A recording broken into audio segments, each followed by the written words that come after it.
दक्षिण भारतामध्ये कोरोनाचा नवा व्हेरियंट आढळून येतो आहे। नेमका हा व्हेरियंट किती धोकादायक आहे, मुंबईमध्ये काय परिस्थिती आहे? तर पहिल्यांदा तर मी सांगू इच्छिते की ही जे व्हेरियंट आहे JN.1 ती ओमिक्रॉनच्याच एक सब व्हेरियंट आहे आणि WHO त्याला व्हेरियंट ऑफ इंटरेस्ट म्हणून पदवी दिली आहे, म्हणजे की त्यांना डिक्लेअर केलेलं आहे। आणि ह्याच्यामध्ये आतापर्यंत जे केसेस बघितले ते सगळे सौम्य म्हणजे माइल्ड प्रकारचेच आहे आणि त्या जो व्हेरियंट आहे ते अशा प्रकारचे व्हेरियंट्स कोविडमध्ये असतात आणि हा जो व्हेरियंट आहे ते आत्तापर्यंत जे काय आपल्याला माहिती सापडलेली आहे त्यामध्ये ते माइल्ड प्रकारच्या व्हेरियंट आहे आणि व्हेरियंट ऑफ इंटरेस्ट आहे।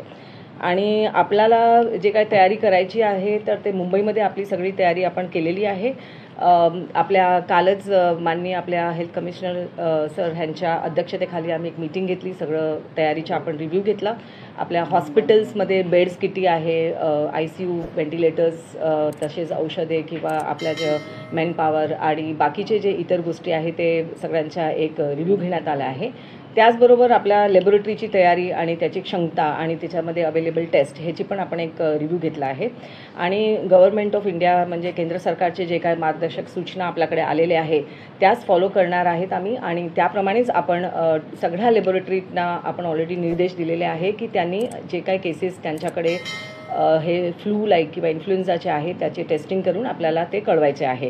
त्याप्रमाणे मुंबईमा त्या पद्धतीने आपण जे सर्वेलन्स आहे ते आपण सक्षम केलेले आहे आणि सगळ्या दवाखाना हॉस्पिटल्स ह्यांना पण आपण सूचित केलेलं आहे की जे इन्फ्लुएन्झा लाईक इलनेस आणि सिव्हिअर अक्यूट रेस्पिरेटरी इन्फेक्शन सारी प्रकारचे जे केसेस आहे ते सगळ्याची नोंद घ्यायची आहे।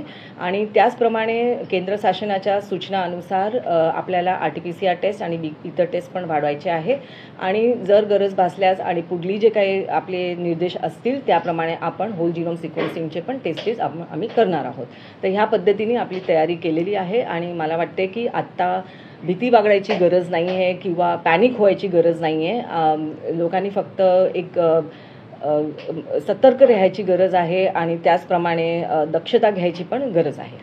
तर आत्ता तर आपल्याला जे काही निर्देश आलेले आहे, गाईडलाईन्स आहे, त्याच्यामध्ये रेस्पिरेटरी हायजीन फॉलो करायचं असे निर्देश आलेले आहे। त्याप्रमाणे आपण कोविड योग्य वर्तन आपण बघायचं आहे। तर कुठलाही सिटिझन्सना कोणाला जर हे असेल की सिम्पटम्स आहे की ज्यांना जर खोकला सर्दी किंवा ताप वगैरे असेल तर त्यांनी आपल्याला थोडंसं आयसोलेट करायचे, क्राउडेड प्लेसेसमध्ये जायचं नाही आहे आणि त्याचबरोबर जर आवश्यकतानुसार मास्कचा ते वापर करू शकतात आणि त्याचप्रमाणे इतर जे काही पेशंट्स आहे की ज्यांना हाय रिस्क आहे, ऑलरेडी त्यांना काही सिम्पटम्स आहे आणि त्यांना जर हार्ट डिझीज किंवा डायबिटीज, हायपरटेन्शन असे काही प्रकारचे काही अधिक आजार आहे तर त्यांनी जे सिम्पटम्स किंवा लक्षण आले तर त्यांनी निग्लेक्ट करायचे नाही आहे। आपल्या जवळपासच्या दवाखान्यामध्ये किंवा आपल्या हॉस्पिटल्समध्ये BMCच्या हॉस्पिटलमध्ये जाऊन त्या टेस्ट वगैरे करू शकतात आणि त्यांनी लगेच आपल्या डॉक्टरशी संपर्क साधून आवश्यक ती ट्रीटमेंट आणि टेस्टिंग करून घ्यायची।